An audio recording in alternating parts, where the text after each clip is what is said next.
오늘은 주 안에서 기뻐하라 라는 제목으로 함께 말씀을 나누도록 하겠습니다.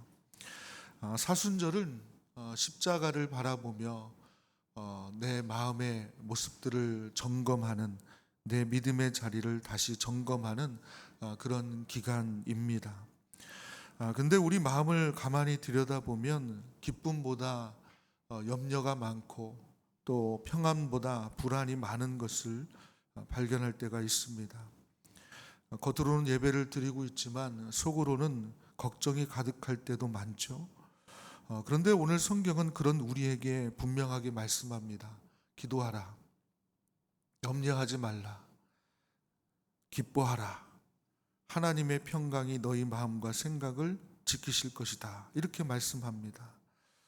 오늘 이 말씀은 사실 평안한 자리에서 주어진 말씀이 아니죠. 사도 바울이 옥중에서 전한 말씀이고, 또 무엇보다도 단순한 위로가 아니라 오늘 이 시대를 살아가는 고난 가운데 있는 성도들에게 주시는 신앙적인 가르침입니다. 그래서 오늘은 이 본문에 나오는 이 말씀 중에 그 원어의 뜻을 좀 중심으로 해서 우리가 사순절에 우리가 붙잡아야 될 메시지를 함께 좀 나누고자 합니다. 첫 번째는 사순절은 주 안에서 기쁨을 회복하는 절기입니다. 주 안에서 기쁨을 회복하는 절기다. 자, 우리 4절 말씀을 다시 한번 읽겠습니다. 4절입니다. 주 안에서 항상 기뻐하라. 내가 다시 말하노니 기뻐하라. 아멘. 자, 여기 기뻐하라고 하는 헬라어는 카이레테라고 하는 단어입니다. 근데 이 단어의 뜻이요, 우리는 이제 기뻐하라 하면은 어떤 감정적인 즐거움을 이제 생각하게 되는데, 그 뜻이 아니라 정확한 이 원어의 의미는 카이레테. 원어의 의미는, 자, 저를 한번 따라합니다. 기쁨을 선택하라. 기쁨을 선택하라는 거예요. 그러니까 기쁨의 자리에 머물고 기쁨의 삶을 선택해서 기쁨의 삶으로 나아가라는 그런 말씀입니다. 사실 우리가 기뻐하고 즐거워하는 감정은 기쁜 일이 있거나 또는 즐거운 일이 있을 때 자연스럽게 이렇게 기뻐하고 즐거워할 수 있습니다. 그러나 반대로 우울한 일이 계속되고 즐겁지 않은 일이 계속되고 내가 원하지 않은 일들이 계속 일어날 때 우리는 누구나 기쁨을 잃어버리게 되고 즐거움의 감정은 어느 순간 사라져 버리게 됩니다. 자, 그런데 오늘 말씀은 그런 것과 상관없이 기쁨의 삶을 선택하라고 말씀합니다. 카이레테 하라. 자, 그러면 어떻게 그럴 수 있느냐? 근데 여기서 중요한 말씀이 바로 그 앞에 문장이죠. 뭐라고 말씀하고 있죠? 항상 기뻐하는데 어떻게 하라고요? 주 안에서, 주 안에서. 엔 퀴리오. 퀴리오가 주님이고 엔은 안에서입니다. 예수 그리스도 안에서 항상 기쁨을 선택하라는 거예요. 그러니까 이 말씀은 기쁨의 근거가 우리의 환경이 아니란 뜻입니다. 기쁜 일이 있으니까 기뻐하고 즐거운 일이 있으니까 어떤 환경의 기쁨의 내용이 나오는 것이 아니라 이것은 내 형편이 좋으면 기뻐하는 게 아니라는 거예요. 문제가 해결돼서 기뻐하는 것도 물론 기쁨이지만 여기서 말하는 그 기쁨은 그 기쁨이 아니에요. 주님 안에 있기 때문에 기뻐하는 것입니다. 예수 그리스도 안에 있기 때문에 기쁨을 선택해서 기뻐하는 거예요. 사실 사순절은 분위기만 보면 좀 슬픈 절기처럼 느껴질죠. 주님의 고난을 묵상하고 또 죄를 회개하고 또 절제하고 또 경건한 삶을 살게 되는 절기이기 때문에 뭔가 좀 슬픈 절기처럼 우리가 생각하게 됩니다. 그런데 성경은요, 사순절의 중심에도 기쁨을 말합니다. 기쁨을 얘기합니다. 왜 그렇습니까? 십자가는 절망의 표지가 아니라 사실은 우리가 십자가 안에서 누릴 수 있는 참된 기쁨이 뭡니까? 결국 우리가 구원받았다는 거 아니겠습니까? 그러니까 이 십자가는 절망의 표지가 아니라 구원의 표지이기 때문이고, 또 주님의 고난은 패배가 아니라 구원과 승리의 길이기 때문에 그렇다는 거죠. 우리가 회개하는 이유도 정죄받기 위해서가 아니라 다시 살기 위해서잖아요. 그래서 사순절은 어떤 면에서는 기쁨의 절기이기도 한 거예요. 그러므로 사순절의 기쁨은 가벼운 기쁨이 아닙니다. 그냥 세상 웃음 같은 그런 기쁨이 아니라는 거예요. 십자가를 통과한 기쁨입니다. 십자가의 은혜 안에서 우리가 기쁨을 회복하는 절기인 것이죠. 주님이 나를 위해 고난 당하셨고 지금도 나를 붙들고 계신다는 그 사실 때문에 누리는 깊은 그런 기쁨입니다. 저와 여러분 모두가 이 사순절 기간에 거짓 기쁨을 버리시고 참 기쁨을 회복하는 은혜가 있기를 바랍니다.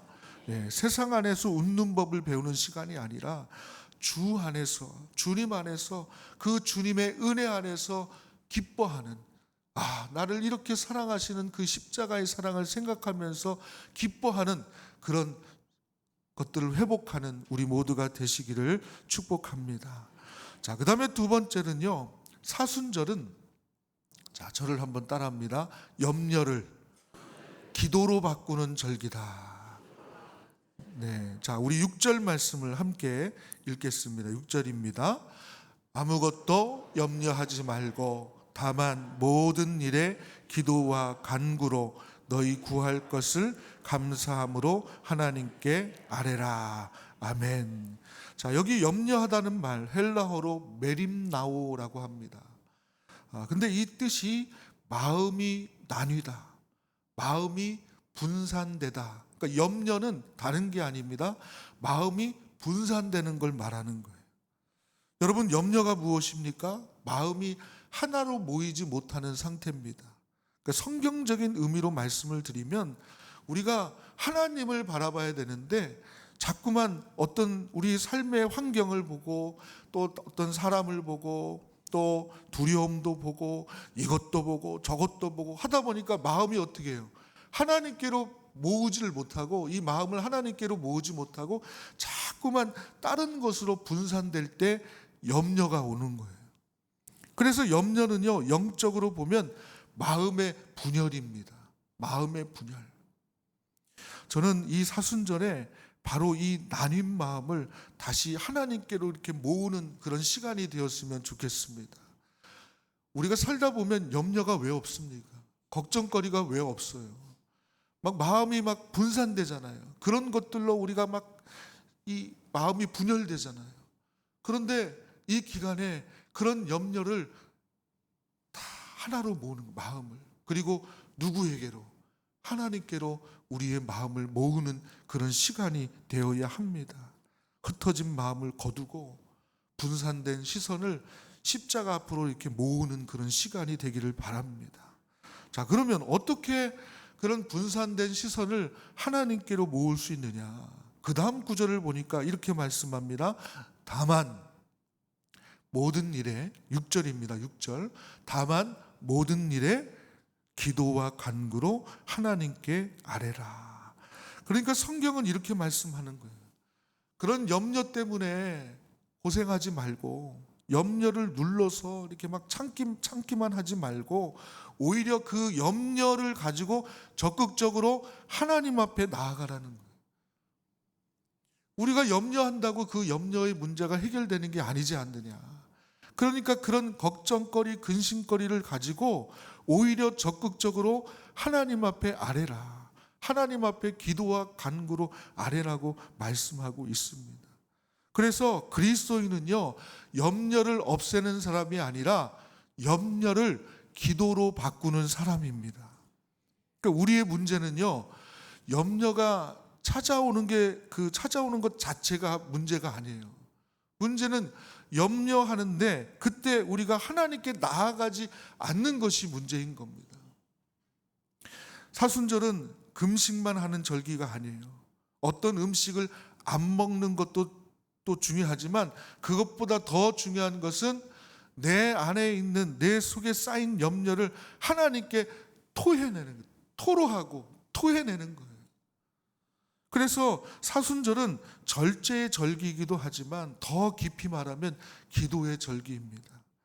누군가에게 하는 말들은 절제하는 거예요. 되도록이면 말을 삼가고 절제하지만, 그러나 누구에게, 하나님께 내어놓는 말, 기도는 더 많이 하는 거예요. 더 많이 하는 거예요.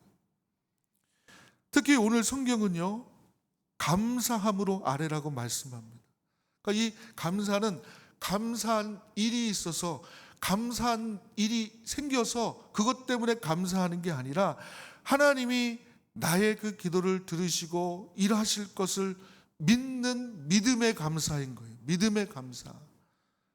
저는 우리 조치원교회 성도님들 모두가 우리 안에 있는 이 모든 염려를 감사의 기도로 바꾸시길 바라요. 감사의 기도를 바꾸시길 바랍니다. 염려한다고, 걱정한다고 해결되지 않잖아요. 그 염려를 가지고 분산된 마음을 십자가 앞으로 모으고 하나님 앞으로 모으고, 그리고 하나님 앞에 그 모든 염려의 문제가 다 말끔히 해결될 것을 믿음으로 감사하며 하나님께 기도와 간구로 나아가시기를 주님의 이름으로 축복합니다. 자, 마지막 세 번째로, 기도하는 성도에게는 결국 하나님께서 주시는 하늘의 평강이 있음을 여러분 믿으시길 바랍니다. 자, 7절 말씀을 함께 읽습니다. 7절입니다. 그리하면 모든 지각에 뛰어난 하나님의 평강이 그리스도 예수 안에서 너희 마음과 생각을 지키시리라. 아멘. 자, 기도하면, 그렇게 우리가 하나님께 아뢰면 예수 안에서 하나님께서 평강을 너희에게 주시겠다고 약속하십니다. 평강, 헬라어로 에이레네죠. 이거는 히브리어의 샬롬과 비슷한 의미입니다. 이 단어의 정확한 의미는 하나님과의 화목, 그로 인한 내면의 온전한 평화를 말합니다.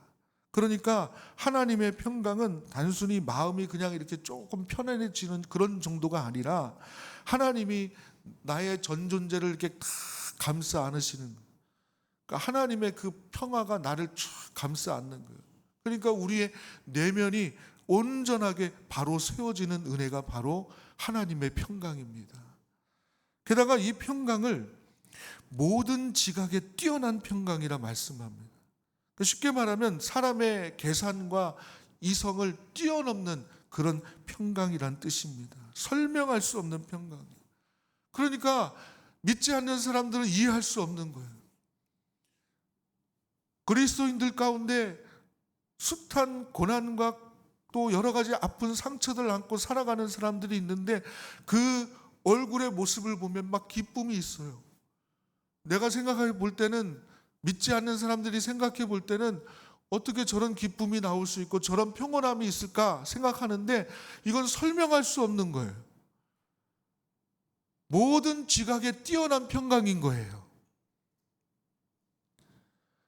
사람의 이성으로는 어떻게 저렇게 기뻐하며 마음의 평온을 가질 수 있을까 하는데 하나님이 주시는 평강은 그런 거예요. 그러니까 세상 사람들 이해를 못하는 거예요. 눈물은 나지만 내면이 평안한 거예요. 상황은 여전히 어렵지만 이상하게 마음이 평온한 거예요. 문제는 여전히 남아있지만 내 중심이 흔들리지 않는 평강인 거예요. 그런데 그 평강을 그냥 일시적인 평강이 아니라 하나님이 어떻게 하신다고 하시냐, 마음과 생각을 지키신대요. 지키신다는 이 표현도 군대 용어입니다. 그러니까 병사가 성을 지키고 군대가 이렇게 진을 쳐서 보호하는 것을 말하는데, 하나님의 평강이 우리의 마음을 둘러 진치는 거예요. 그리고 그것을 우리 절대로 다시는 분산되지 않도록 우리를 지키신다고 말씀하고 있습니다. 우리 마음은 약합니다. 생각도 쉽게 흔들리고요. 그래서 사단은 늘 그런 우리를 공격하고 또 우리의 마음을 흔듭니다. 그래서 우리는 자꾸 불안해지고 낙심하게 될 때도 있습니다. 그런데 우리가 하나님께 기도와 간구로 감사함으로 아뢰면 하나님의 평강이 우리 마음을 이렇게 둘러 진쳐가지고 보호하신다는, 지켜주신다는, 흔들리지 않도록, 불안해하지 않도록 주님의 평강이 우리를 붙들어 주신다고 말씀합니다. 우리 조치원교회 성도님들 모두가 하나님의 평강 아래 살아가시기를 바랍니다. 오늘 성경은 우리에게 세 가지를 말씀했습니다. 첫째는 주 안에서 기뻐하라. 이거는 세상이 주는 기쁨이 아니라 십자가의 주님 안에서 누리는 정말 깊은 기쁨을 우리가 회복해야 될 것입니다. 그리고 두 번째는 염려를 기도로 바꾸라. 나뉘어진 마음을 붙들고 혼자 견디지 말고 모든 일을 감사함으로 하나님께 아뢰라. 그리고 세 번째는 그러면 하나님의 평강이 우리를 지켜주신다. 이렇게 말씀합니다. 이 사순절 기간에 저와 여러분 모두가 하나님이 주시는 기쁨을 회복하는 은혜가 있기를 바라고 염려를 기도로 바꾸는 은혜가 있기를 바라며 불안을 평강으로 바꾸는 은혜가 저와 여러분들 삶 가운데 깊이 경험되시기를 주님의 이름으로 축복합니다.